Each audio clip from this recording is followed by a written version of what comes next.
Welcome, everybody. It's always such a delight, a pleasure to welcome you on Wednesday for our In Conversation. I'm particularly happy to host this series in partnership with the Goldsmith Fair and the Goldsmith Company. It's a real delight to work with them, and it's a real honor to learn about the work that the company is doing and the work of the artisans and the makers. Today, we are going to talk about the role and the place of women in silversmith. It's a very unknown place and role because not a lot first is documented and known about it, particularly in the past few centuries. I will mute the newcomers. Here we go.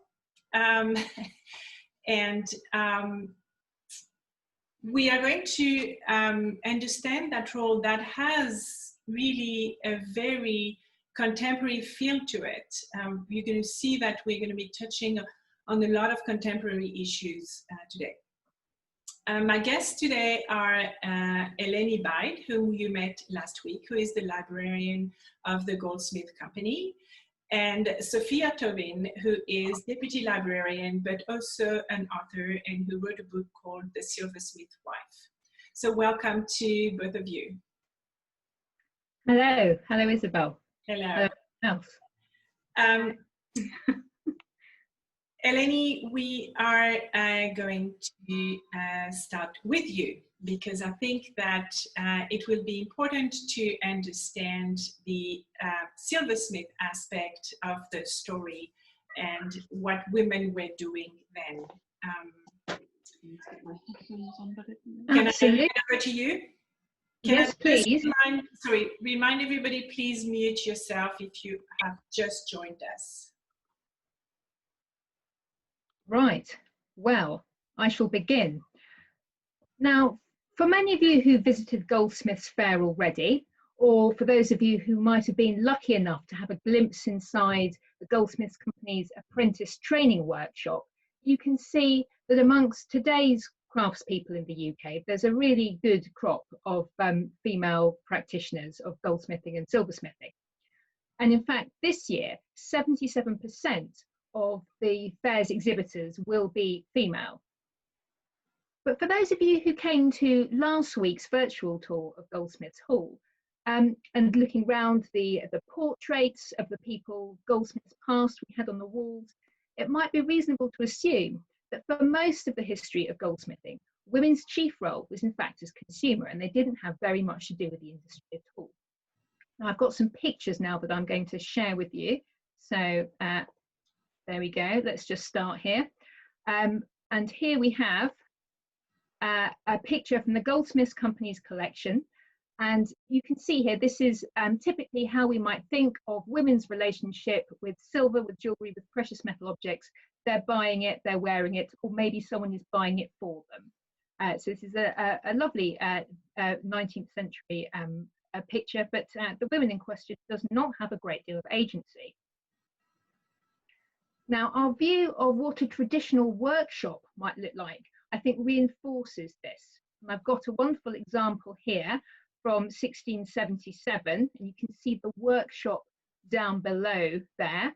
And again, if we're thinking about goldsmithing and silversmithing and what it might take to make that, and we look at this image, you can see there's a furnace, it's very hot. There are anvils, there are people with very large hammers. This is a very physical process, and incorrectly, that's something that culturally we associate very much with male labour as opposed to female labour. And I've got another image here, and again, I think if we're trying to think about the people who made silver, this might be a stereotypical image that we come up with. And this is an image from the 1930s. This is from the workshop of a spoon maker called Francis Higgins. And you can see there are some very big hammers going on and some really quite astounding moustaches as well. But I think this picture is really much more complex once you start to unpick it. It's not just a case of for centuries we have the woman as consumer and we have the man as creator. of silver and jewellery. And we can see, hopefully, as we go through the talk this evening, the more complex part that many remarkable women have played within the trade. Now, for medieval jewellers and silversmiths, the business really was a family concern. And in that context, women might be skillful members of the team. They might learn how to run a business, or they might carry out technical processes themselves. They might be physically skilled at making in various ways. And they might even take on their own work in their own right if they married outside the profession. We know this because the Goldsmiths Company have an ordinance of 1401, and I should say this image is not it, I'll get to it later, that specified that if a goldsmith sent a piece of work out to be finished by the wife of a man who practiced another craft, he had to pay a fine. So there were clearly these women out there doing some technical work in their own right.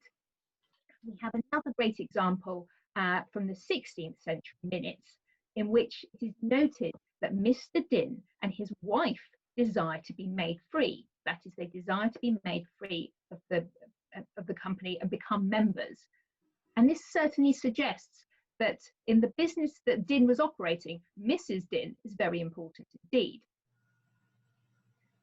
Now, it's often quite difficult to see women's contribution if they're hidden within the household, but there are a number of individuals whose story we know a little better.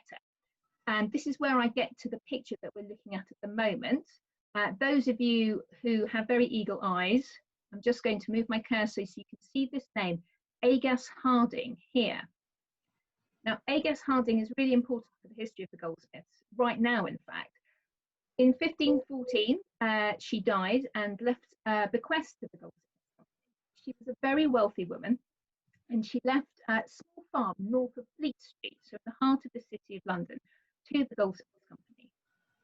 Agas was a widow of two goldsmiths. She married twice, both were goldsmiths, but she was also a successful businesswoman in her own right, making various property deals and really increased her wealth. Now, the fact that she left quite a substantial bequest to the Goldsmiths Company shows, I think, that she felt very involved in the trade. She felt really committed to it, and of course she would have been. Both her husbands were working in the business, and she was clearly very able in that respect as well. And in fact, we can see in the minutes that they discuss her with quite a lot of respect, which is unusual. Now, another reason that Agas is really important is because 5 centuries later, the redevelopment of this land, of this farm, financed the building of the Goldsmith Center, which is a fantastic complex of workshops, subsidized workshops, exhibition spaces, and teaching spaces. And it's the facility which delivers all the Goldsmiths Company's professional training. So all of our apprentices are trained through this facility now, and that really is thanks very much to Agas Harding. Now, we're skipping forward to the 18th century now, and we can find other remarkable women working there.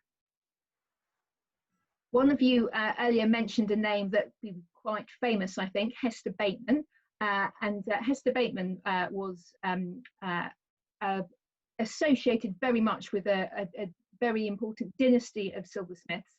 But I'm going to talk about Eliza Godfrey, particularly this evening. And Eliza is the daughter of one goldsmith and the widow of 2 others, Adrian Bateau and Benjamin Godfrey. And she is evidently steeped in the world of silversmithing right from her infancy. Now, in fact, from the death of her second husband, she then manages the family workshop, which traded under her name for 17 years. Now, this is her trade card. And again, you can see here, there's her name, E. Godfrey, really proudly there. So it's making it really clear that Eliza is at the helm of this business. And I should say that Eliza's workshop produced the finest silver in Georgia and London. And we've just got a lovely little picture of an example there. This is also in the Goldsmith Company collection. Now, Eliza and also Hester Bateman are relatively well researched, but there are many other women who were involved in the trade, but we only know about them through scant recordings of their names. And while it's undoubtedly true that women were not allowed to rise within the ranks of the Goldsmiths Company, many were able to register a mark through the London Assay Office, and that shows they were in charge of a workshop. Now, these women are pretty much exclusively widows, and as such, they registered a mark in their own right in the shape of a lozenge. And here we have Eliza Godfrey's mark in that shape. You can see this lozenge shape. This is heraldically associated with widowhood in coats of arms.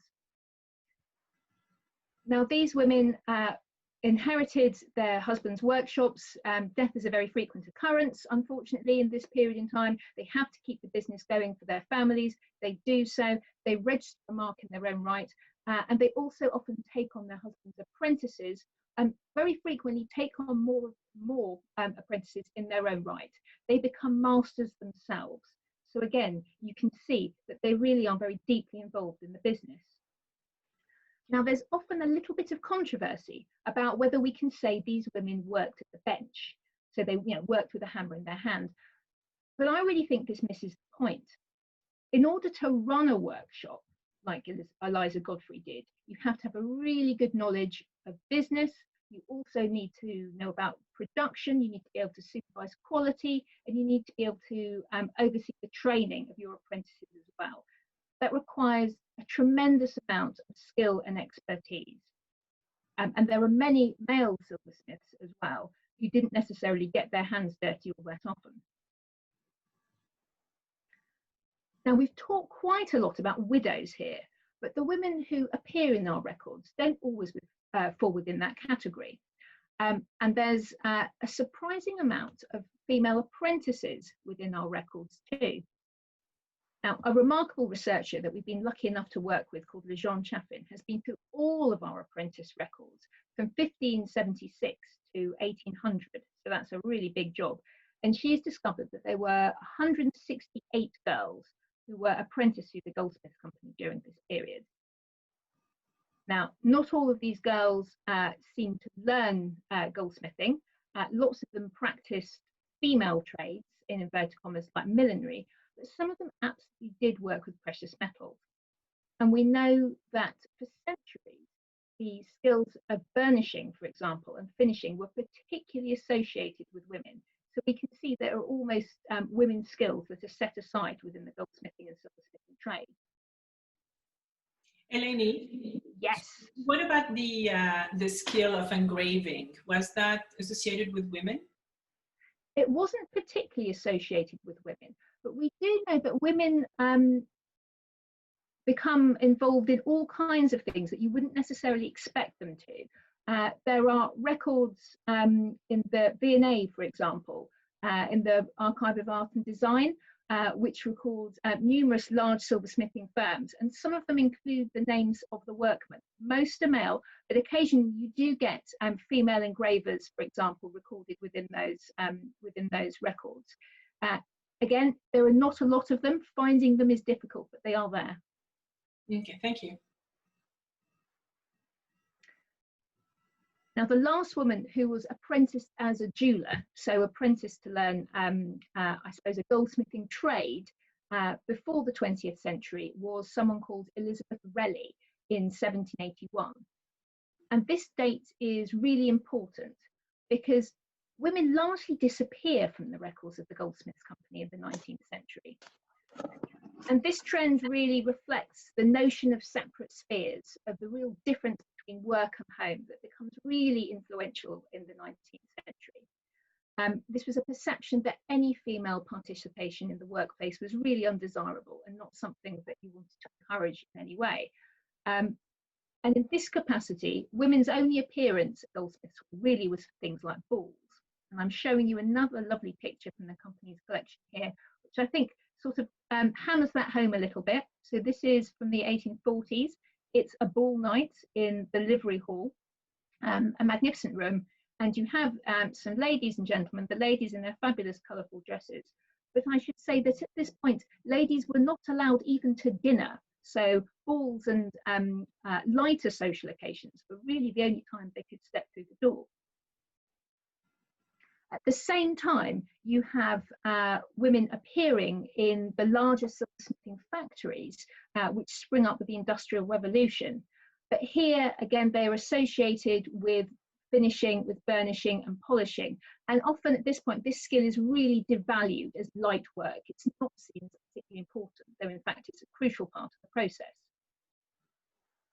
So this raises the question, how did we get from here? How do we get from ball night and your huge crinoline to the 20th or to the 21st century and such a fantastic participation of female goldsmiths in Goldsmiths Fair? So the growing fight for participation and recognition developed slowly over the 20th century. Now, one of the starts was the arts and crafts movement, which began in the late 19th century and went into the early 20th century. And here, often quite elite women started to make silver themselves, to discover it and want to practice it more, and also register a hallmark as part of the process. Things really accelerated in the post-war years, where it became increasingly possible for female designers to work within the industry. And the fact that many were able to gain access to training through the new art and design colleges was a big part of this. I'm going to show you a lovely letter now. This is one of the treasures of the archives. This is from a really wonderful pioneer in this respect, Joyce Himsworth, and she studied at the Sheffield College of Art. And this is a letter that she wrote to the Goldsmith Company in July 1945. And in it, she underlines, you can see this, she underlines this point. She says, whatever plans that are made to assist craftsmen may exactly the same apply to craftswomen. So she really wants the company to support craftsmen and craftswomen equally at this stage. It did, however, take quite a long time, unfortunately, for Joyce Himsworth's words to be fully honoured. So through the 20th century, the Goldsmiths Company added more and more women to their own collection. And in fact, we have 7 pieces by Joyce Himsworth. But being elevated to the membership, being made a freeman of the Goldsmiths Company, came rather more slowly. The first woman who was made free by patrimony, that is, she was allowed to inherit it from a member of her family, was Ida Kane in 1961. And there was quite a lot of internal opposition to this. We can read this in the minutes, but we do know that the female staff lined the stairs to welcome her. This was an incredibly important moment for them. Eleni, we have a question. Absolutely. Was Joyce allowed to go to the conference to which she was writing? Oh, now that I don't know. I expect she probably would have been allowed to go to the conference. We can see, especially in this post-war era, the company working with a range of female designers as part of their efforts to support the craft after the Second World War. It works with, in fact, female designers in the US as well as in the UK on various teaching initiatives. And we can see also that we have many women who are submitting their designs to the competitions that the Goldsmith Company is running. The prohibition on women attending formal dinners lasted a bit longer. With a lot of these things, it's the really traditional bit that's the sticking point. But yes, she would not have been excluded from the conference. Thank you.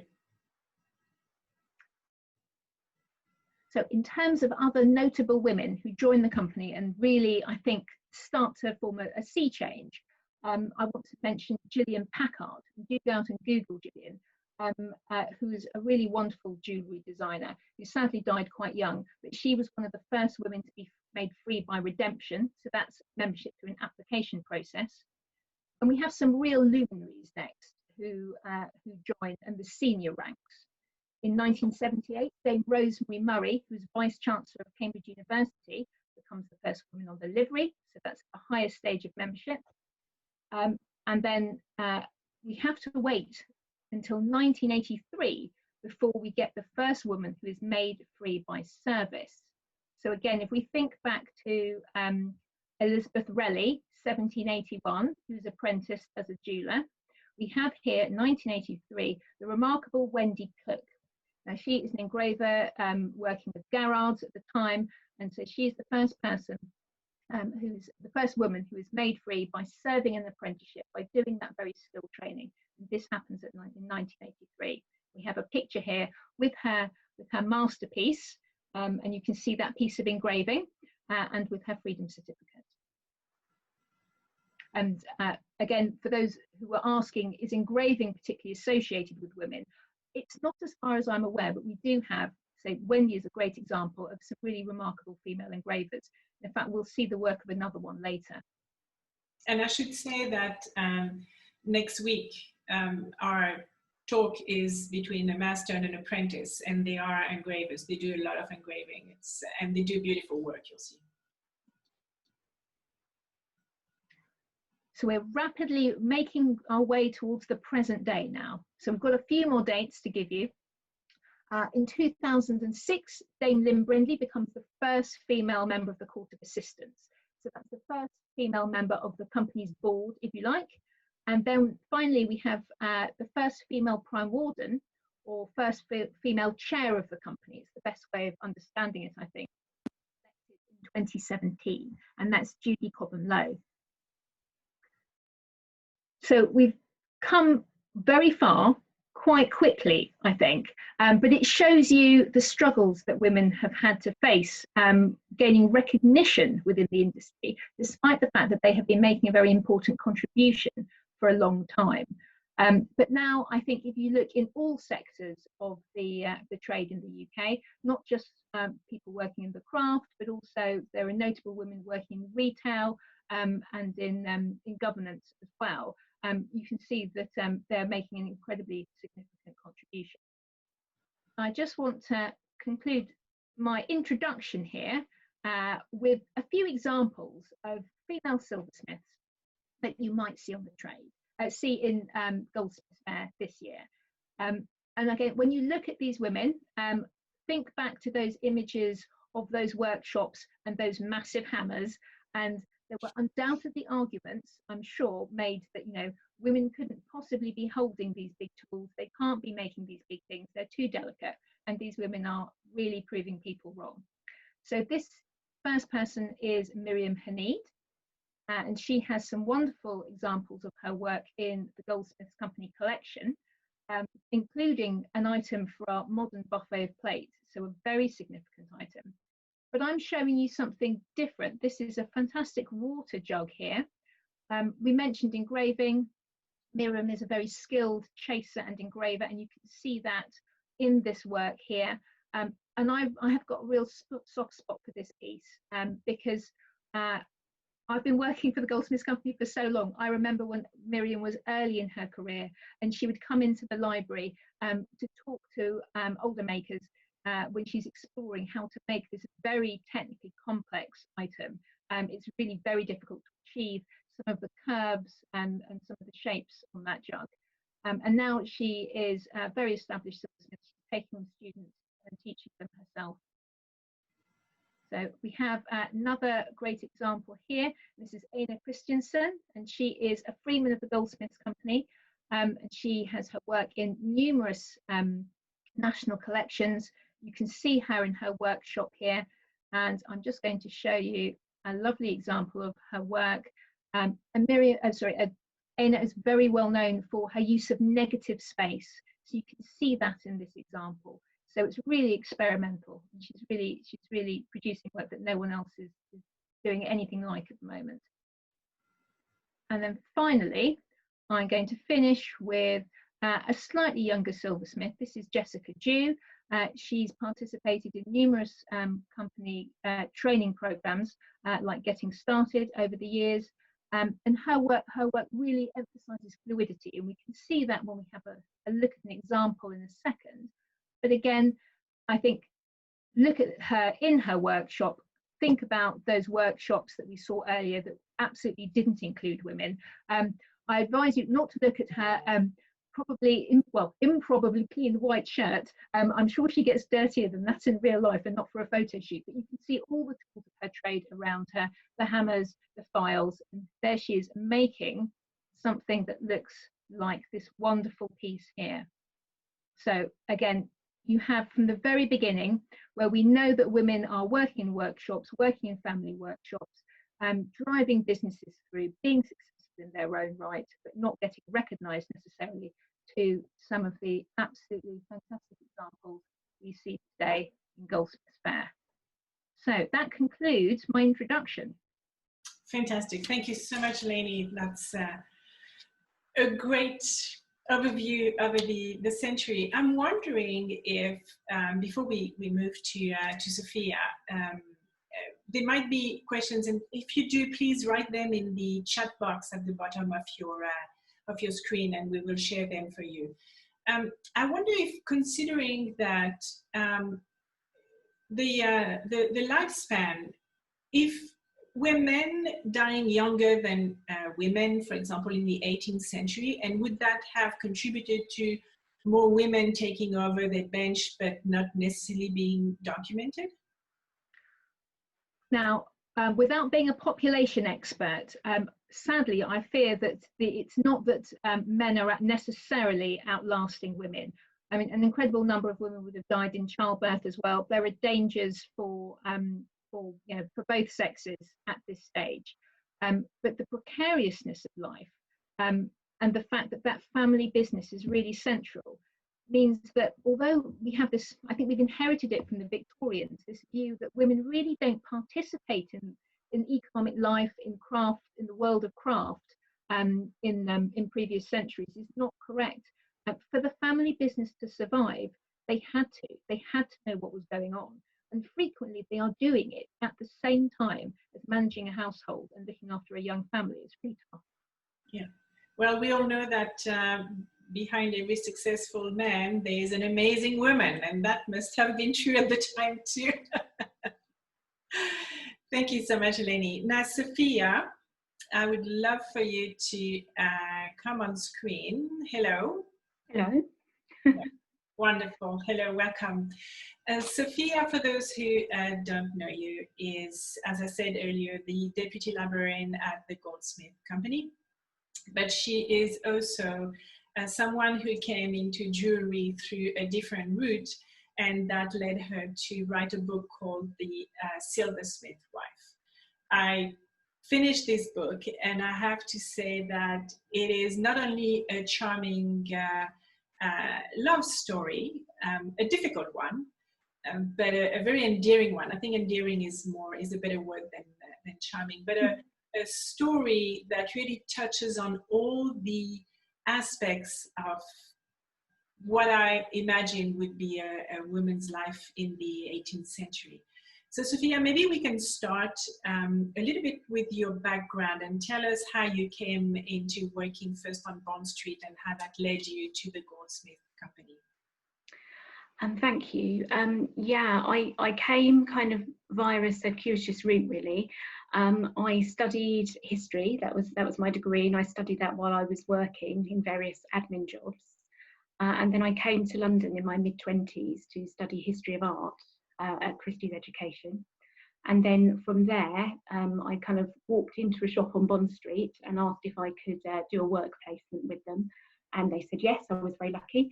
And so I started working there, and then I got a permanent job there. And it was a silver and jewellery dealer, an antique dealer. And while I was there, I had to research a lot of silver and jewellery. And the particular piece that really started me thinking about this book was a silver bread basket by the 18th century maker Thomas Hemming. I had to research it. It had various heraldic symbols on it. It was a dynastic piece of silver, a bit like the toilet services in the Silversmith Wife. And I was researching Thomas Hemming, and I felt kind of a kinship with him, really, because he had a shop on Bond Street and I was on Bond Street trying to sell silver and jewellery. And I read his will, and his will was wonderful. It gave indications of lots of kind of complex family history, relationships, difficulties. It gave a sense of the network of silversmiths and jewellers in 18th century London. And so that kind of sparked me thinking about it, researching more. And I started writing from there. By the time I finished the book, I was working at the Goldsmith Company Library. So I was also bringing in, the sense of the archives there and some of the history there. So that's how the book kind of took shape. I want to pick up on what you said, that you read this gentleman's will and that how you started researching. Your research process is quite unique. You talk of researching the network around a character. Tell us a little bit about that. I find that fascinating. It's a real detective work. Well, it's trying to place people within their context. And I think the moment you start studying someone, you discover all of these tiny kind of constellations of connections around them. And that's what the will gave me. He mentioned various people. And I remember he mentioned his nephew and said, he's caused me a great deal of trouble. And then, of course, the moment you look up the nephew, that you find out all of those other connections. As soon as I started looking into 18th century silver, it was really clear to me that these people were embedded in very large networks. You talked about engravers, for example. You know, if you have a piece of silver, you have lots of different people working on it, and it's sometimes sent from workshop to workshop.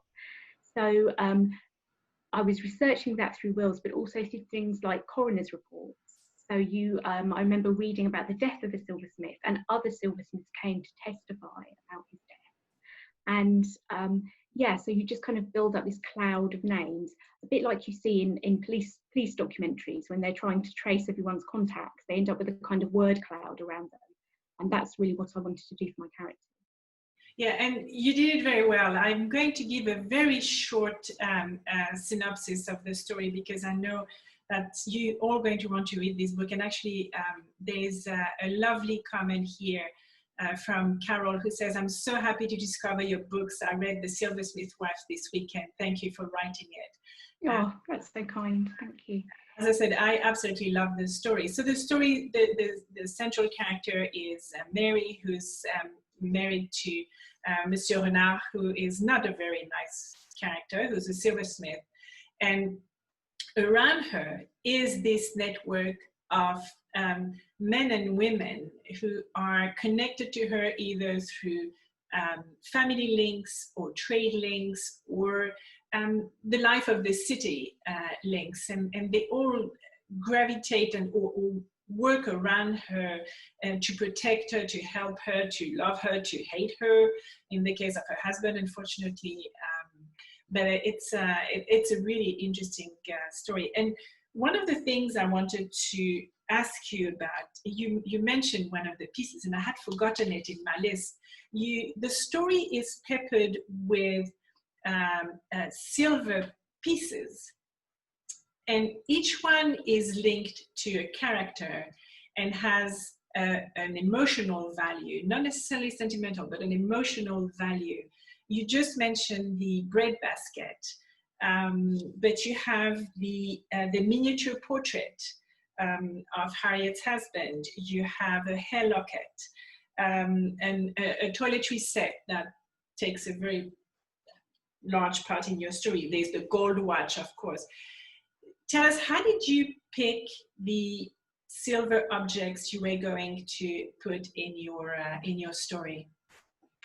Well, I wanted to have a mixture of really large, grand pieces that you might commission for, you know, to commemorate your family, like the toilet set, which actually causes a marital row between the couple who commission it because they can't quite agree what it should look like, to the really, really intimate pieces of silver, like a locket with a piece of hair in, for example.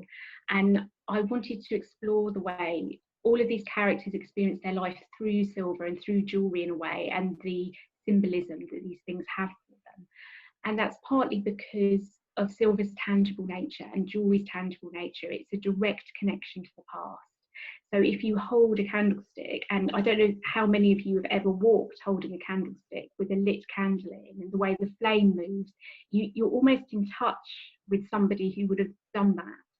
And so it is that huge range from the very grand to the very intimate. Something like, I'm glad you mentioned the locket with the hair that Joanna, the maidservant, has commissioned from the silversmith.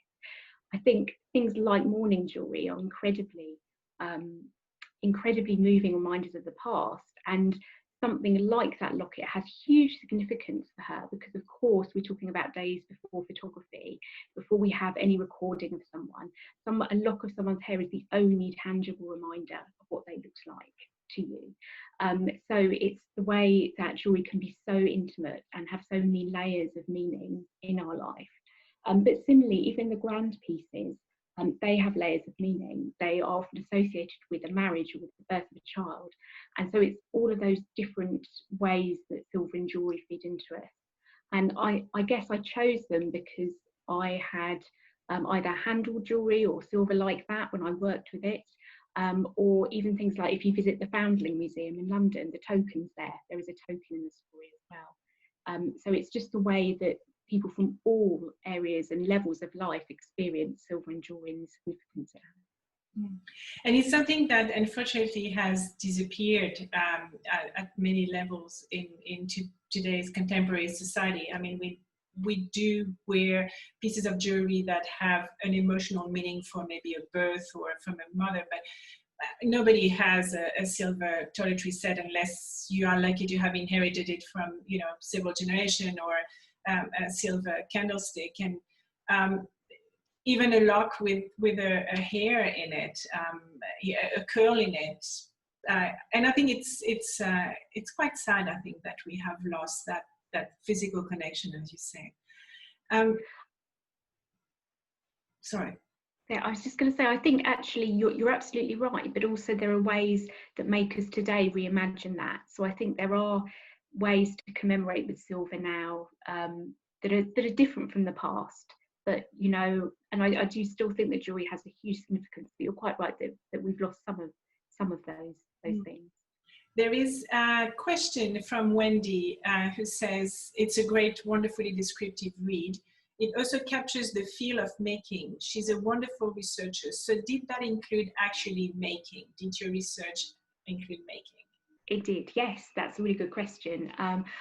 You'll notice that Alban makes Mary a cup of silver, and I talk quite a lot about how he makes it, and that's because I made a cup.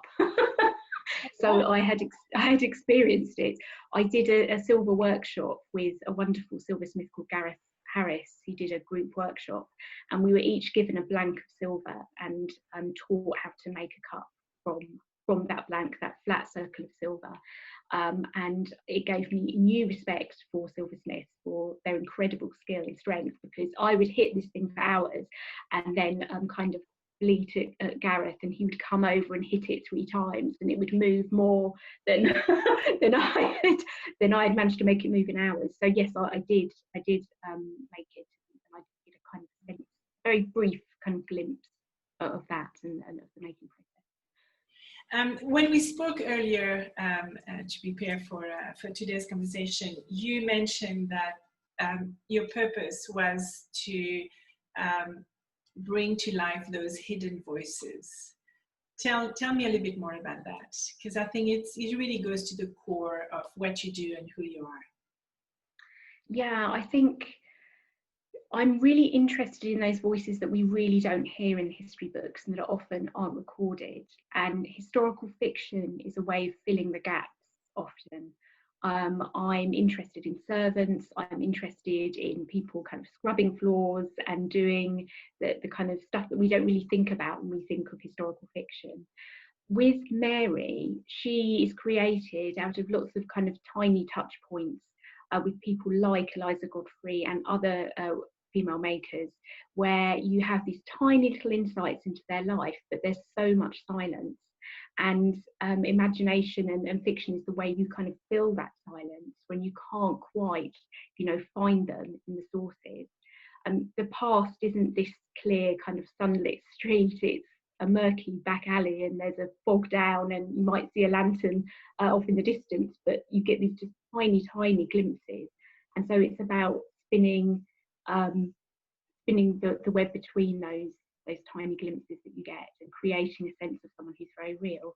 And I think with Mary, what I wanted to do was take the widow who inherits the business and kind of flip that on its head.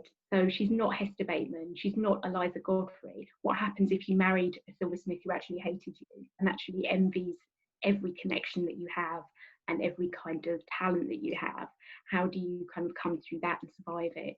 So yeah, it's she owes a lot to these historical figures, but she's her own creation as well. She is, but she finds a lot of strength in the women who are surrounding her. I mean, all of the women that you have in your story are incredibly strong women. and they all have been through these horrible moments in their life, whether they lose their husbands or their children, or they are pushed out, like Mary was, out of her family, and but they all gather and they all look after each other. That I thought was really interesting. And is it something, did you find documents of women doing that at the time, or is it something that you imagine? It's a bit of both, really. So you do get a sense of, you get people's names, you get the understanding that people are connected to, that there might be a woman who's married to a goldsmith, and then her sister marries a goldsmith, and there's that whole kind of sense of a community and a network. But at the same time, something like her relationship with her sister Mallory, it's kind of from imagination, but it's also from the kind of relationships that I've had myself with other women. Mallory is such a strong person. She never doubts herself. You know, if anyone doubts her, she clips them around the ear. That really kind of vivid, absolutely internally certain person is such a foil for Mary, who's so, you know, self-doubting. And so it's partly from my own experience and partly from these little hints that you get in the sources. Mm-hmm. We have a question coming from Erica. How amazing. I had never thought of how important lockets with hair in were before. I have one with my daughter's baby hair in it. I'm so lucky to have my mother's silver dressing table set and my aunt's traveling set, which is really heavy leather case and has various bottles as well as the usual hairbrush, mirror, etc. They are much treasured. Can't wait to read the book. That's wonderful. It's amazing to have a set like that. It's an incredible treasure trove to have that. I mean, how lucky, how fortunate. And to think that you're touching something that somebody, you know, 2 generations ago touched. It's that absolute connection. I mean, I don't really have any heirlooms in my family, but we have, for example, my great-grandmother's wedding ring, and you can't look at it or look at the wear on it without thinking of who she was and her life and all of those kind of echoes that jewelry carries, especially. Yeah. Would you write the biography of, you know, a woman silversmith now, or more contemporary, or do you like the difficult research and go into territory that is less documented and therefore leaves more to the imagination? That's a really good question. I think I'm really suited to the past, actually. I live too much with the dead, perhaps. It's that kind of detective work that I really enjoy. There are lots of people writing wonderful modern fiction, and you know, maybe one day, but it is that kind of piecing together. I love kind of getting into the sources. I should have mentioned earlier, you know, Old Bailey Online as well is an amazing source for because it has direct witness testimony, and there are often goldsmiths on there because often goldsmith shops were robbed. So you actually hear their voices. It's actually written down as they said it. So I love trying to reach people who are gone, essentially. It's kind of a quest, really. I mean, a lot of the names of the streets in your book are phenomenal, and I mean, in the city, the name of the little streets and the passageways. Did you actually walk the place? Did you stake the joint kind of thing? Yes. I know the area quite well because I was working on Bond Street, and you will find, if you ever do a walking tour, there is actually a website that has a walking tour for the book, and the pubs all exist, I'm happy to say. So you can, in fact, go to the pubs that Digby goes to in the book.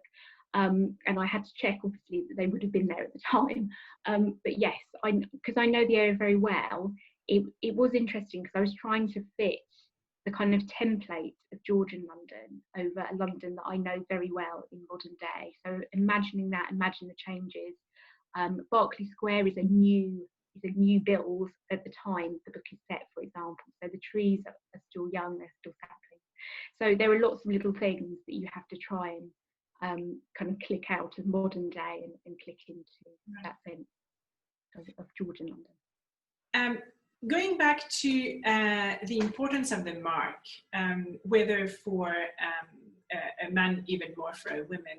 I was interested in your book, Alban Steels, who is one of the apprentices, one of the silversmiths who comes in, makes a comment in the book. He says, he's obviously very proud of his work and he's extremely good at it and everybody admires it. He puts his mark on it, but he tells himself that, you know, it's a commission for someone else for another bench, and he doesn't mind if they put their mark over his, therefore negating his work to the eyes of the outside world. It's a strange thing to do, I would imagine, for a man. It just doesn't seem to suit a male character who usually take pride in their work or who want to be recognized and acknowledged. It's a very male characteristic to, you know, stake their put their stake in the ground and this is mine. So I thought that was an interesting perspective. I think the lovely thing about Alban is that he's almost completely without ego, and he does the work for its own sake. So he makes it, he knows it's beautiful, and then he can send it on its way. He doesn't need to have his name on it. And it was quite a common occurrence that someone would make a piece, have it assayed and marked, and then it would be sent to someone like Thomas Hemming to sell in their beautiful shop, and they would overstrike the mark with their own. That happened quite a lot.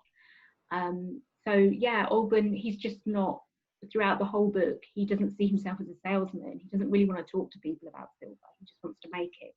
Right. So yeah, I understand that he's just, it's just who he is.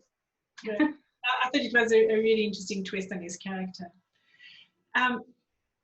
We're almost at the end of our time. I wanted to ask you one last question. Do you think that the confinement and isolation and what we are living now is going to have an impact on the characters that you're going to be writing in the future?